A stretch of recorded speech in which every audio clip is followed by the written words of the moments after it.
Hello, good day.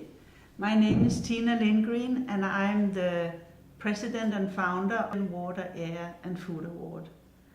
And our purpose is to identify and acknowledge the best and most innovative initiatives around the world, exceptional pioneers who are making a significant difference within easy access to these most basic needs.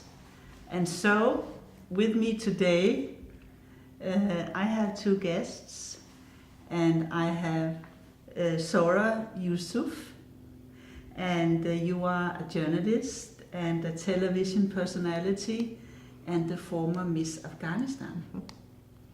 And my other guest here is Daoud Sultanzoy, and you are a former member of the parliament in Afghanistan. You are a politician, and you were a presidential candidate and have also been hosting a television show. So I think you are in your comfortable environment today. Thank you. And so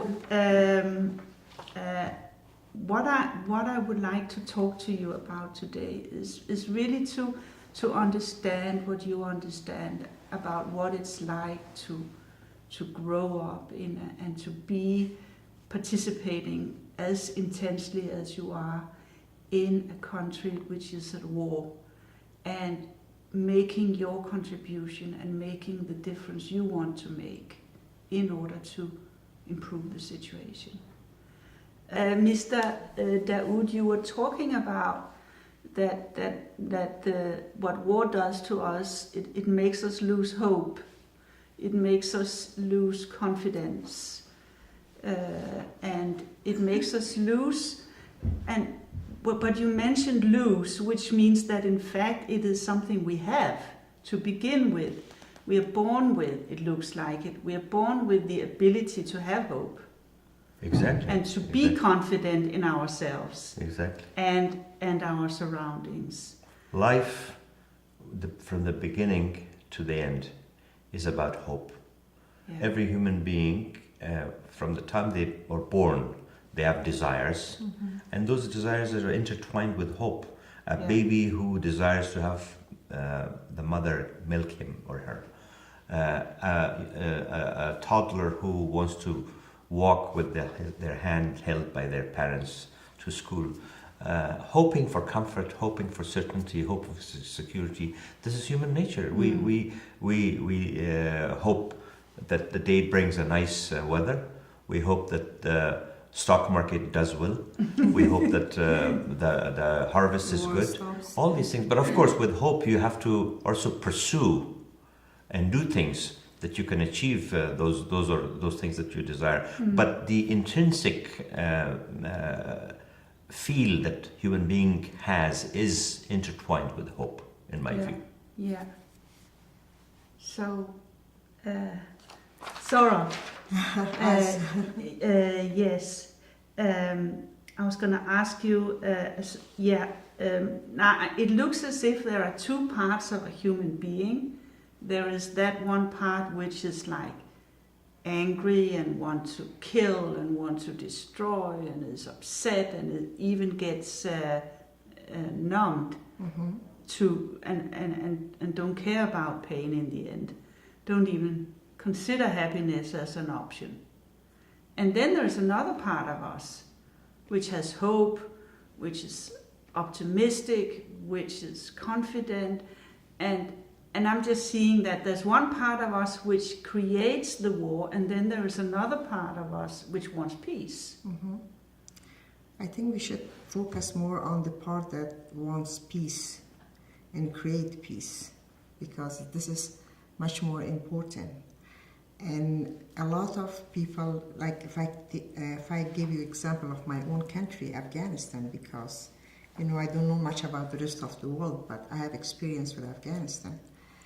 Unfortunately, as my husband said, war destroyed the fabric and the foundation of the country. And like we are talking about peace, we are talking about nature, about water and food, unfortunately, with the war, the irrigation system has been destroyed. The land became very, not fertile. Arid. Yeah, Yeah. and as a result of that, people are becoming very malnutrition, and there's no cleaning water to drink. And this is all is a crime, unfortunately, has been created by human beings, but either part, like you said, the part that creates war. And I think it's a time that we all should focus and work together to defeat that part of human being, but work on the part that wants really peace, stability, and security for the nations. And we need that at this time in our life. Yes. Because we saw enough of war. We saw enough of destruction.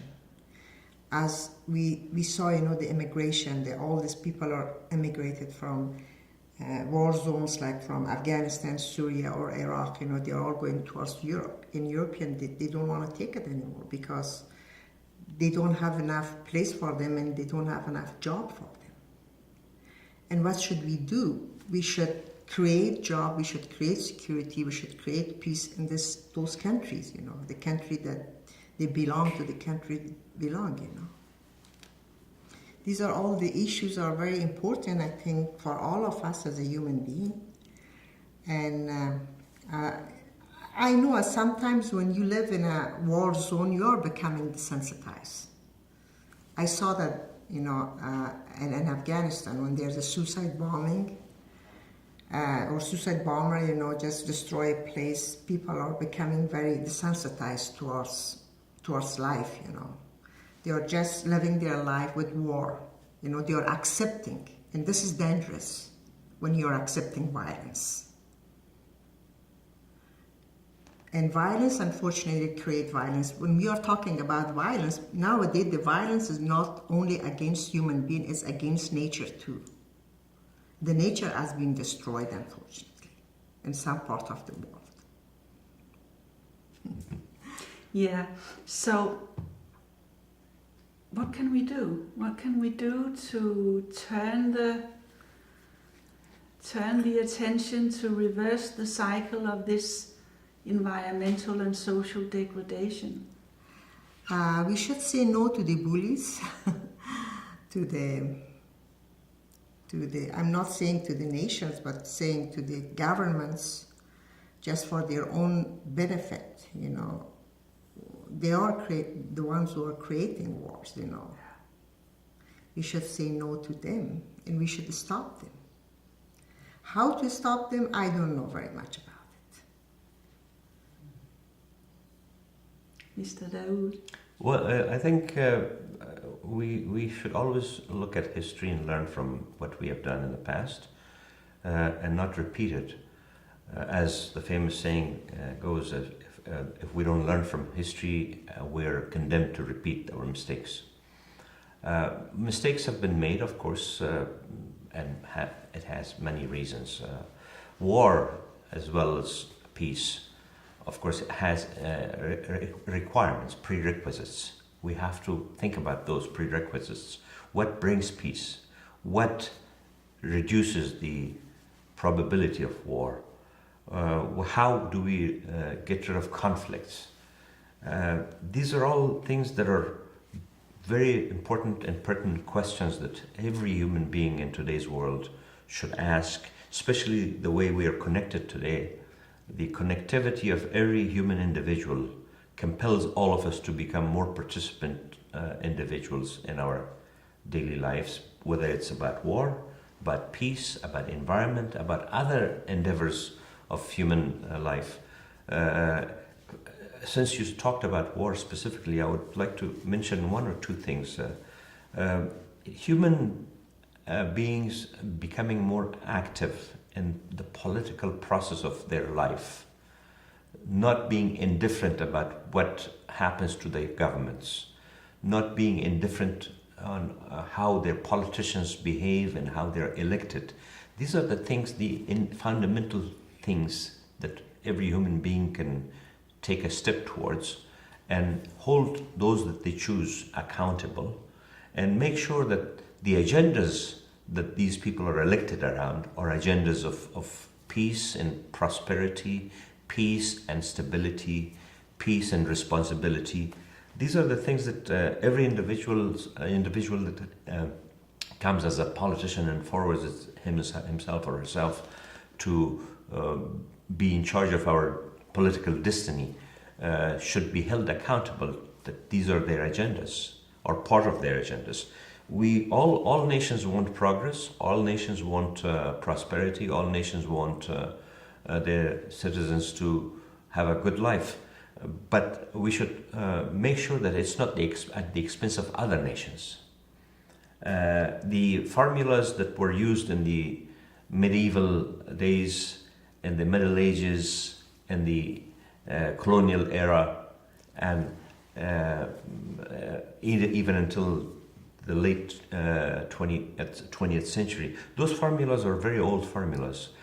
Innovation, on one hand, human beings are crossing boundaries and frontiers and stepping in on new thresholds. On the other hand, we are stuck with the old problems and old behaviors. On one hand, we have progressed tremendously. On the other hand, we are in the same cesspool of bad behaviors that we have inherited from history. So we have to take a leap in this situation. And these leaps require courage and require bold leadership in the world. What is this leap? This leap is to leave old habits, the repetitive, vicious circles that we have put ourselves in the name of history, in the name of heritage, in the name of nationalism, in the name of pride, flag, this, that. These are things that we should divorce and say humanity is looking at new frontiers, new opportunities, and new responsibilities, and new threats. They're all together. It's a package. You cannot have progress without threats. You cannot have globalization without threats. Globalization brings opportunity, it brings threats also. The threats should not be dealt with old formulas. If I need a coal mine, I should not go and invade a country. If my companies and corporations need iron ores, we should make sure that those ores that are located elsewhere are at the service of both my investment that I make and at the service of the people that sit on that land. We should create opportunities. You saw the blood diamond, for example. Are we to repeat those things again in Africa, in Asia, in America?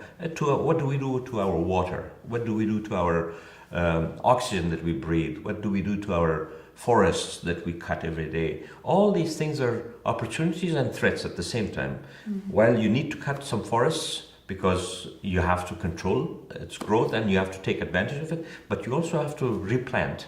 These are all things that human beings should address in a different fashion.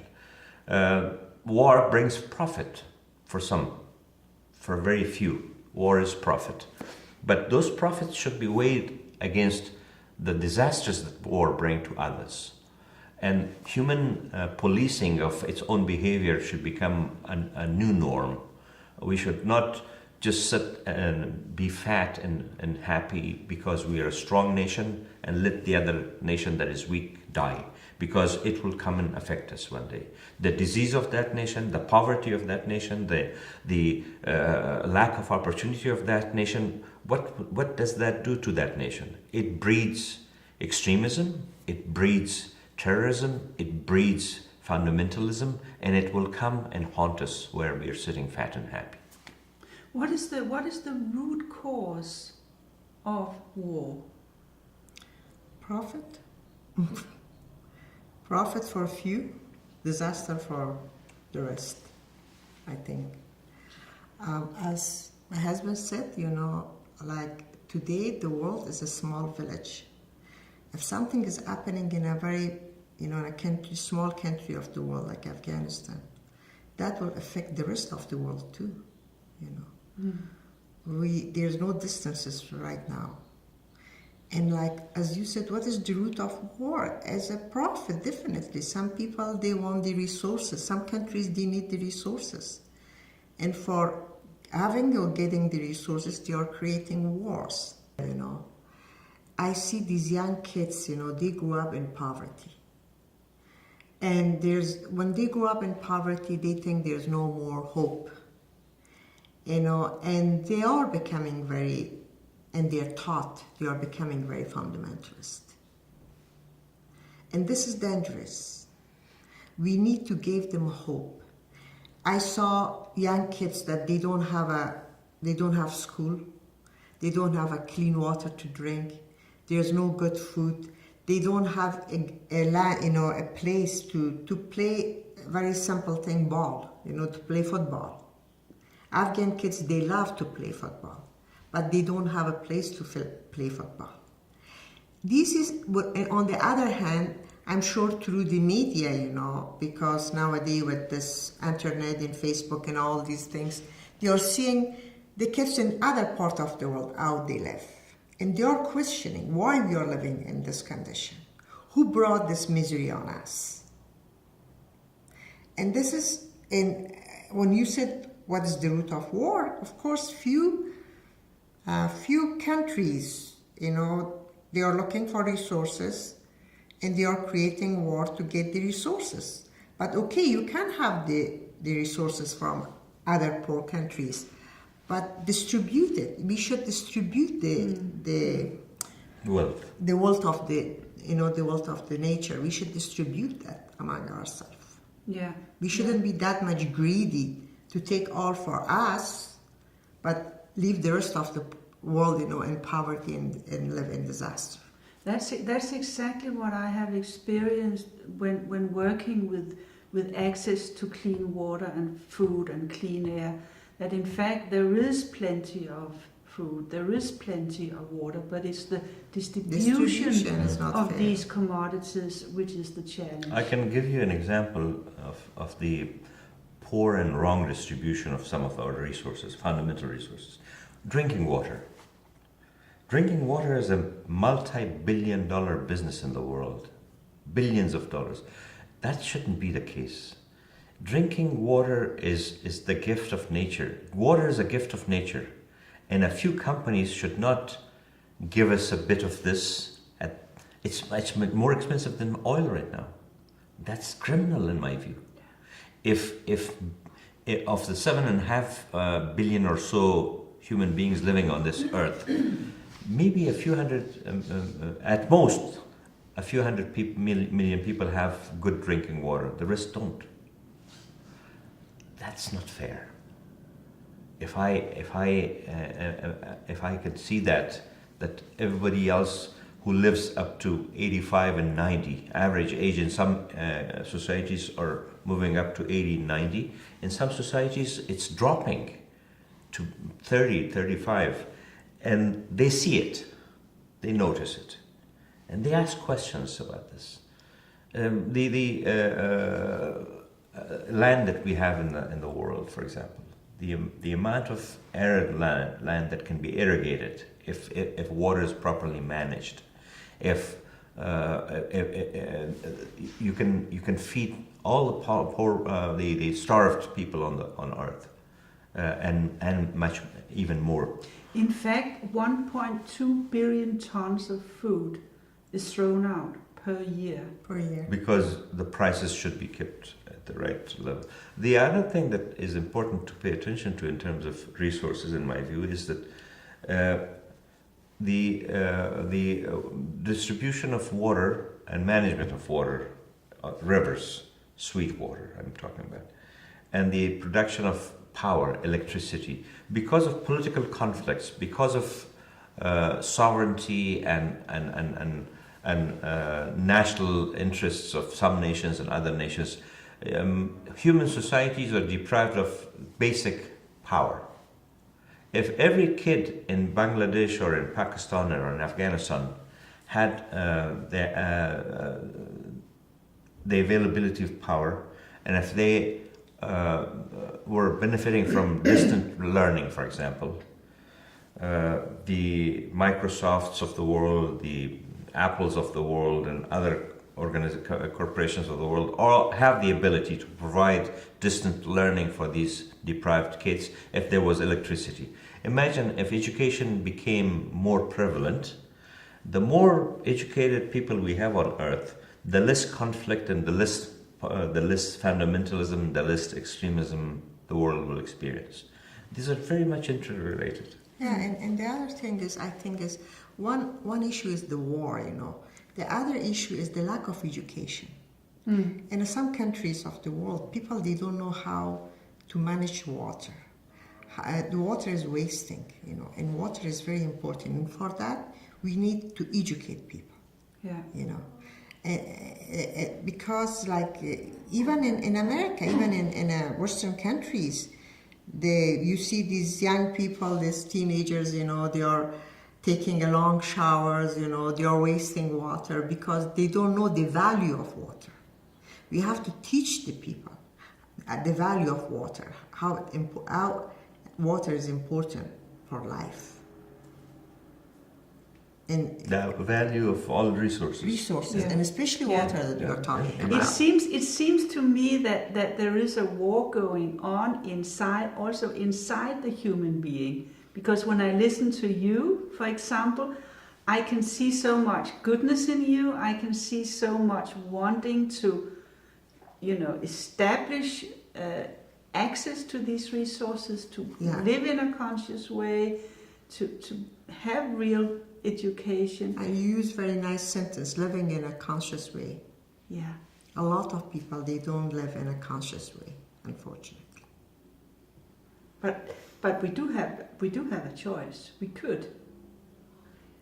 Yeah, well, you see, one of the things that human beings are experiencing today, we are the product of bombardments of different kinds of messages. Our behavior is being directed in some ways. Look at the way messaging is used, the way commercials are used, the way PR is used, the bombardment of information in a skewed fashion to a human individual, whether it's from television, newspapers, now Twitter and Facebook and everything else that is coming up. All these things change our behavior. So we have to be very cognizant of the fact that these environmental effects that are man-made should become more responsible and should be used more responsibly by the not only by the user but by the providers. Providers they make billions. A kid who's 35 years old, he's worth tens of billions of dollars, if not 100 or so. That kid owns a company that can affect the behavior of human societies. That kid has responsibility to manage his company responsibly, whether it's the Googles or the Yahoos or the Twitters and Facebooks and all these other mediums. They are affecting our lifestyle. They're affecting our behavior.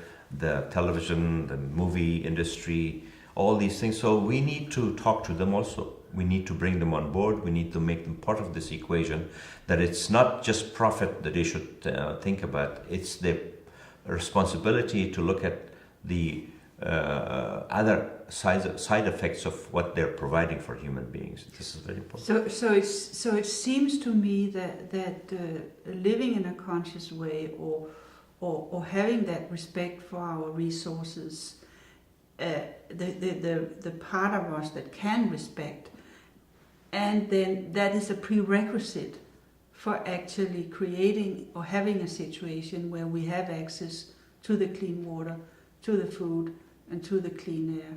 That one cannot go without the other. We have to establish that humanness. Yeah, definitely. First of all, awareness. And at the moment there seems to be so much focus on profit, almost at the expense of the humanness. Yes. And I'm just, wondering what is it going to take to put the human aspect first, to put the... A few months ago there was the conference in Paris about the environment. Or the climate summit. The climate Mhm, summit. the climate. The climate summit was talking about very interesting issues, and yet there were some major issues that were left alone. They talked about the production of CO2 and industrial pollution and all these things, but they did not talk about behavioral aspects of effects on the environment. It's our human behavior that affects everything, including the environment, and foremost the environment. The way we behave today in some fashion or another, it affects every other human being, whether it's from use of resources, whether it's from recklessness and bringing disease and communicable diseases, to, as you said, waste of food and resources and raw material and all those things. So it's behavior. And yet behavior can be only changed with proper education. And proper education in less well-to-do nations doesn't even exist. Yeah, but if you grew up, sorry to interrupt you, if you grew up in war and you grew up in poverty, you don't respect nature. You don't see need You to don't respect know it. about nature because nature... Because you're looking for food, probably little food to feed your kids, your children. You're looking for security a little bit. You don't care about what's going on in nature, you lose respect. In today's world, when we see all these wars in countries like Afghanistan and Syria, people, they are just looking for survival. They don't care about nature and water and this and that.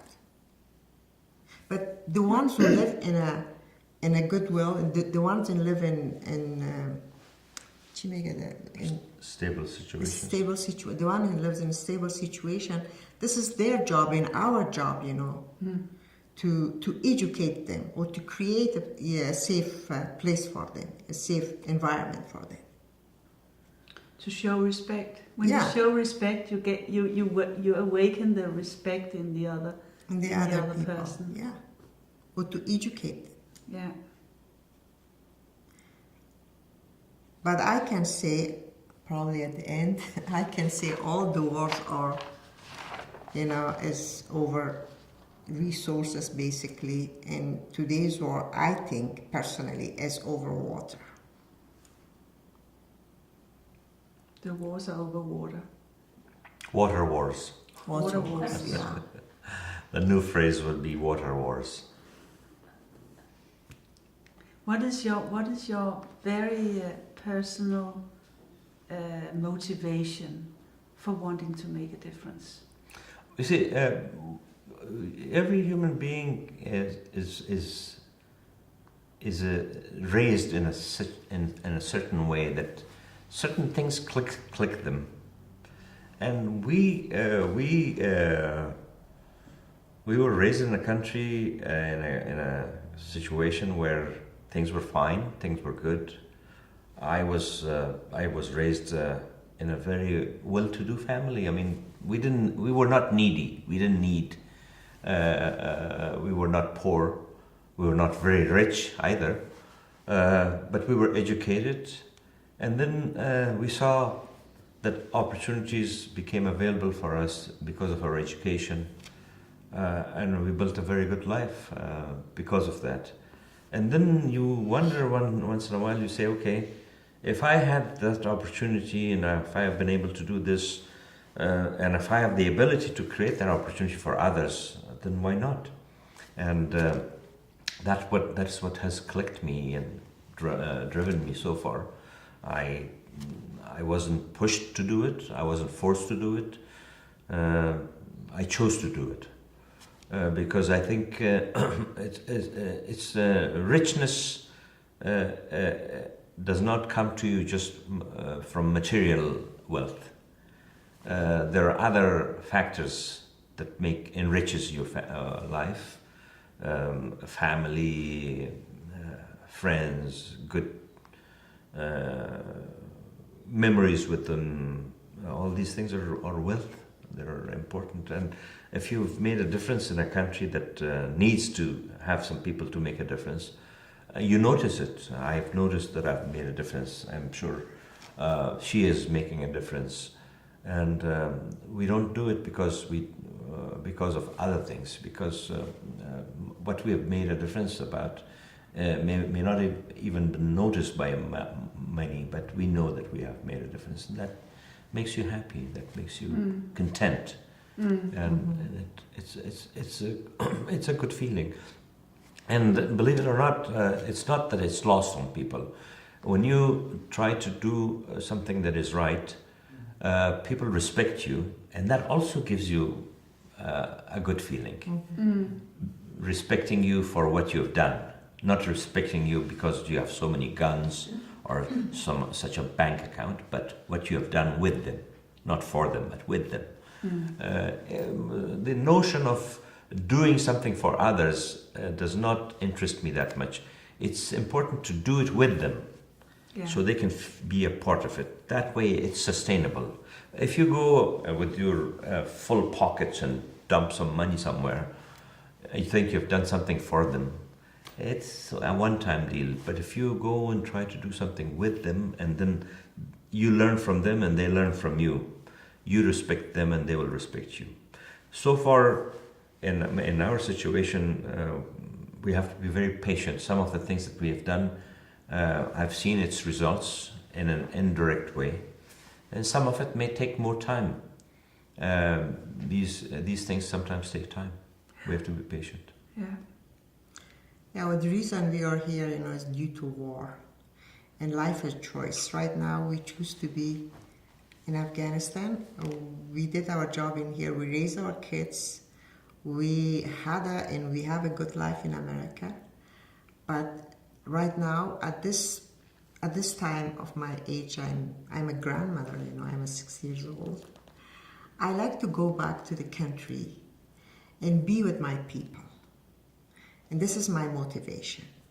And I see, firsthand, some young girls that they grew up in war, basically.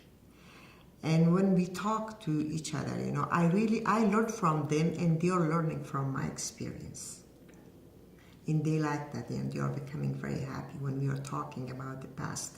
There's a lot of young Afghan who they don't know much about the past of Afghanistan, the time that there was peace in Afghanistan and prosperity. And we are the best, and we are the product. We are the product of this past, on this peace and prosperity, and they learn from us. And that gave us a joy. That gives me a joy. Thank you so much. Thank you for having us. I learned a lot from you. Well, I'm glad we have had the opportunity to interact, and I hope that what we've contributed will be of some value. It will be of value. It will be my goal with this is to be able to let it reach many people and be an inspiration and be a encouragement and a reason to feel hope. Thank you very much. Thank you.